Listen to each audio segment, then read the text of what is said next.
Rick Sanchez. I'm with a company called Tractor Tip Equipment, and what we have for sale here today is a Caterpillar 305.5E. This is an E-Series CR. We're going to talk a little bit about the mechanics of this particular machine in the first clip, the operating specs in the second. We'll run it in the third. If you buy this machine from me or any of the others that we have for sale, we got some brooms and skid steers, some compactors, excavators. We got a big soil stabilizer there. Point is, if you buy any one of these tractors from me, you're going to be dealing with Perp Prevents You. He's the guy running the camera right now. The serial number on this machine is, it's 3055 ELF KY0203. I'm going to leave that last digit blank. Again, we're going to talk about the mechanics of this particular machine in the first clip, the operating specs in the second, then we'll run it in the third. So,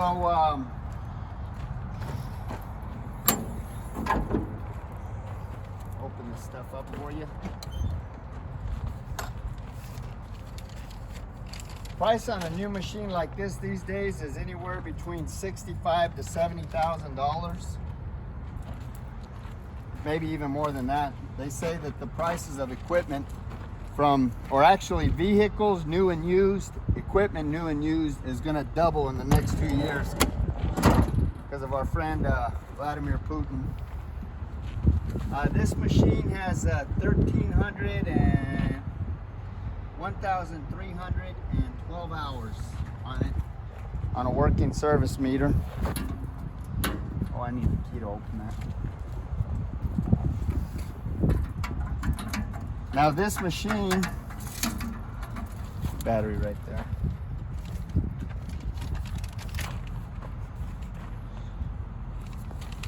It doesn't have a battery disconnect, does it? No. Okay.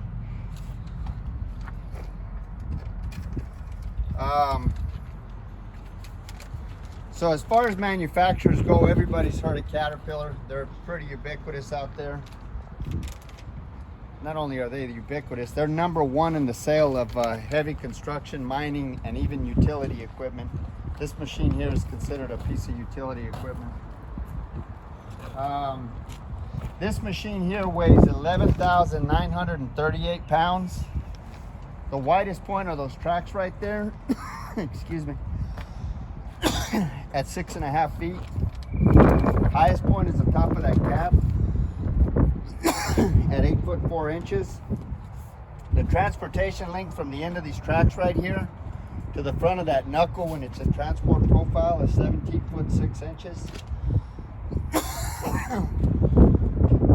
Excuse me. This machine is, it would be considered like a very large mini, M-I-N-I, or a smaller midi, M-I-D-I. It's like right in between. It's a sweet spot of minis and middies. So like a Komatsu, this would be like in between a PC50 and a PC60. Like maybe a John Deere 60 is another comparable model. As far as the history of this unit goes, this machine, like almost every machine we purchase, is an original owner Dallas, Texas machine. I say that because it has no rust. You know, we're 600 miles from the ocean, and we're far enough south that the only salt we see is the salt on our kitchen tables. And you say, well, what difference does that make? Well, you see all these electrical connectors and whatnot. I mean, you see what it does to vehicles on roads, but believe it or not, that salt gets in the air, and it messes up these little electrical DT connectors. It gets in everything. It has a corrosive effect. So the point, maybe we should have cleaned this out a little better. It's kind of muddy and stuff, but we'll give it a bath maybe if we get a chance. We're just running real busy right now. So yeah, we're far enough south, so the only salt we see is the salt on our kitchen table. So this is a rust-free machine. Just about every machine we purchase comes from one of about 30 different large contractor and municipality that we deal with here in the Metroplex. And this machine is no different. This machine came from a company that I've done a ton of business with over the years. I bought things to them, bought things from them. I've sold things to them. Really good company. They got an excellent maintenance program that rivals some of the best I've seen. I've been happy with every single machine I purchased with these guys, from these guys over the last 30 years. And I think they can say the same of me.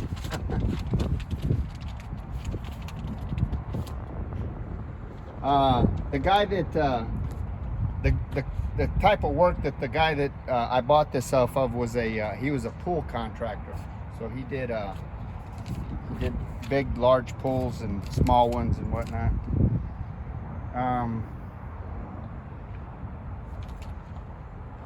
I guess I should say, before I purchase any machine, I have 2 mechanics to go out and inspect it. And then I send Perf Provencio to go out and inspect it. And if Perf says everything's okay and those other 2 mechanics says everything's okay, then I personally go out and I inspect it before I write a check. So these machines are 4 times vetted. Perf doesn't go out there until we get a clearance from the first 2, and I don't go out there until I get a clearance from all 3. So we're pretty particular about what we buy. Okay, as far as options go, this machine is pretty much fully loaded. You can see it's got an enclosed cab. The AC on it blows ice cold. Like I say, we didn't clean it up, so it's still in its work clothes. It's still kind of muddy, and but this is a real machine. It's got an enclosed cab. AC blows ice cold. The heater works just fine. You can see here it's got this little strike-off blade here. Right in here you can see it's got an offset boom. So what's the relevance of an offset boom? If you're digging alongside a wall, you can dig parallel to your tracks. If the boom was just fixed in the center, you couldn't do that. So that's the benefit of it's got auxiliary hydraulics. Now let me explain something on these hydraulics. These there's single direction, which you would use to run a breaker and stuff like this. There's dual direction, which you would use for a thumb. Okay, and then there's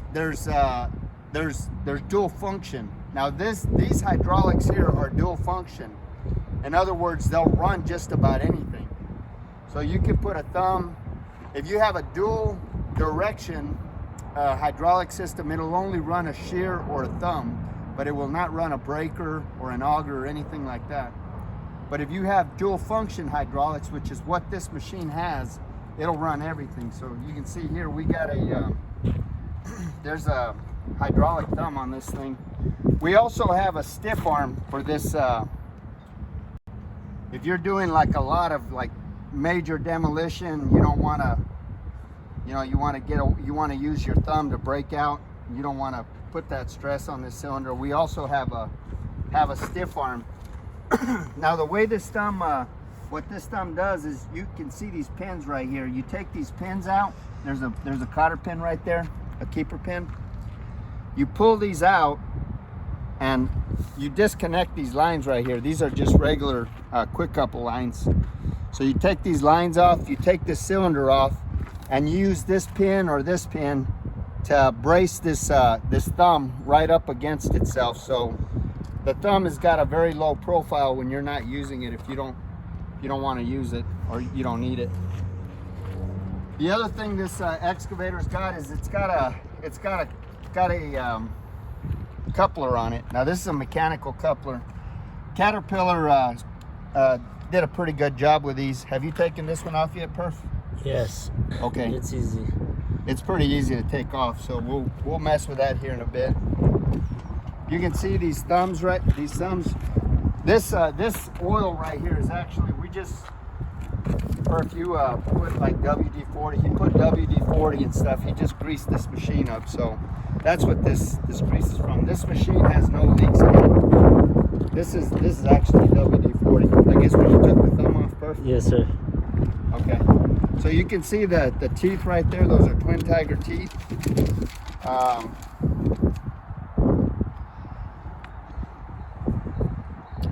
Trying to think if I forgot anything. Oh, there is a 12-volt outlet in the cab. As far as the engine goes,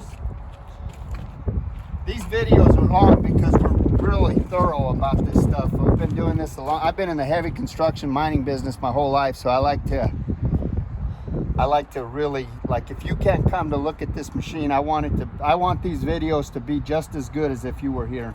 So if you look at this engine here, that's a Caterpillar C2.4. I've heard it said that that's actually a Perkins engine that Cat private labels, but I'm not absolutely positive on that. It is a bulletproof engine. It's a common engine, C2.4. They use it in a lot of different things. It's a 44 gross horsepower, 46 net horsepower. It's extremely fuel efficient.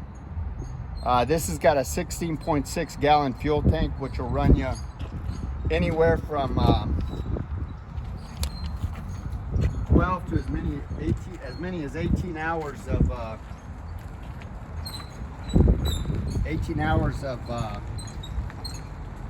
operation. And of course that depends on what you're working on. All right, we had a little mechanical difficulty there. So all of this engine, I mean, this machine is mechanically sound. There's no leaks on it anywhere. Everything works. This has got a little 2-speed transmission, or it's not really a transmission, it's a pump, 2-speed pump for your travel motors. You get high and low. Top speed is about 2.8 miles an hour. Like I said, we probably should have cleaned it up a little better, but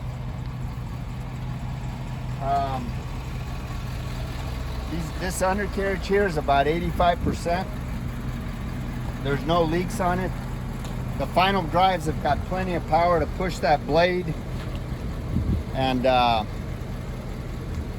counter rotate.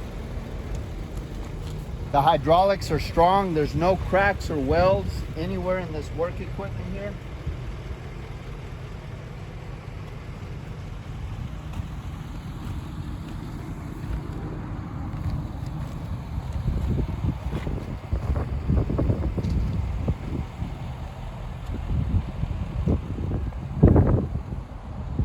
There's no deflection or any kind of problem in that turntable.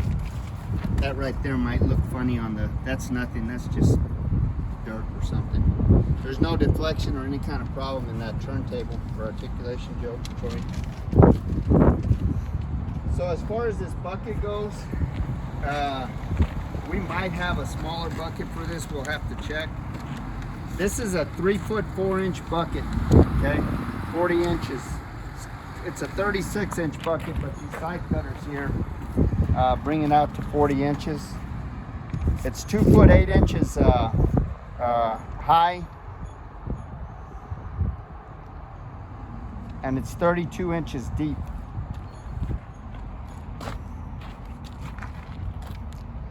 It's probably about a 1/4 yard. That thumb is a 32-inch thumb, and it's 6 inches wide.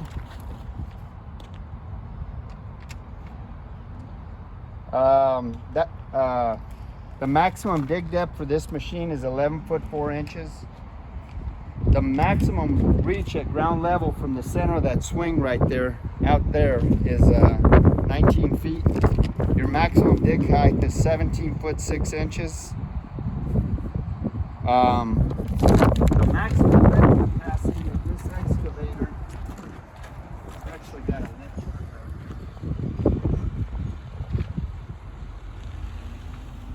Looks like the maximum, I'm looking at this chart right here, the maximum lift is about 2,600 pounds from the front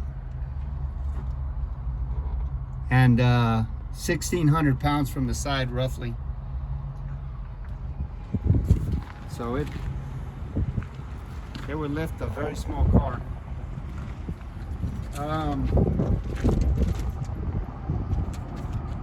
This shoe width right here is 16 inches. You got 7 foot, 10 foot of track on the ground, and the PSI rating is about 4.3. So PSI rating, like me standing here as a 6'1" man, 200 pounds, my PSI is probably about 18. So this excavator is actually lighter on the ground than I am. That's because you've got more area to displace the weight, obviously. So trying to think, Perfecto, I feel like we've maybe forgotten something. Now those lift capacities are with the blade down, obviously. So Perfecto, what do you think of this machine? Well, nothing wrong with it at all whatsoever.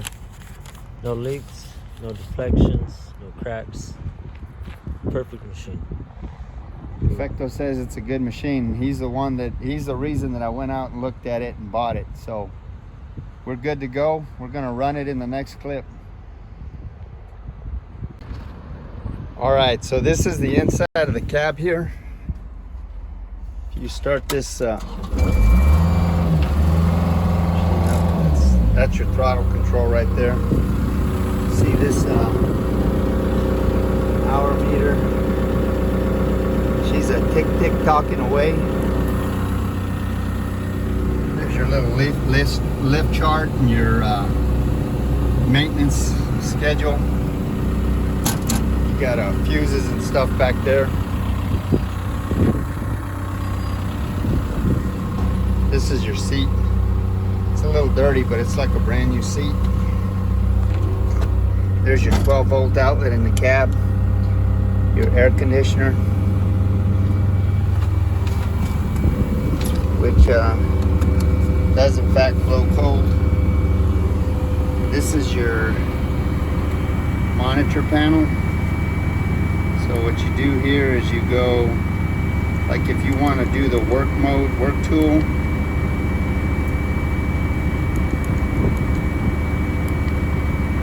you got all these options. This machine will run a brush cutter, compactor plate, hammer, thumb, shear, tilting bucket. You can define different things. So you got two modes there. Continuous flow. There's where you change your backhoe control pattern.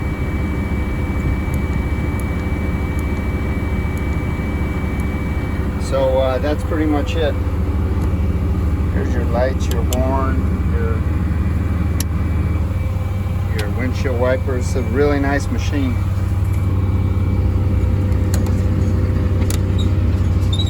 It's clean, super clean. And this AC is nice and cold.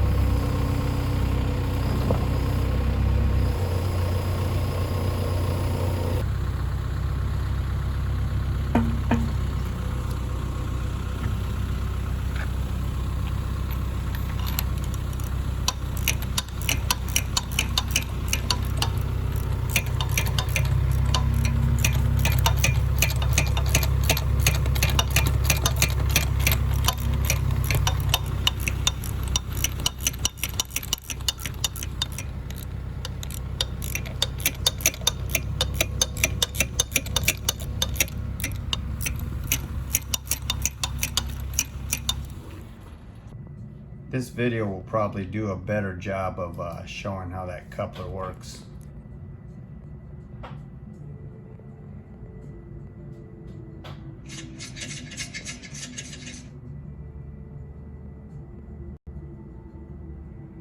That's the safety latch.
too.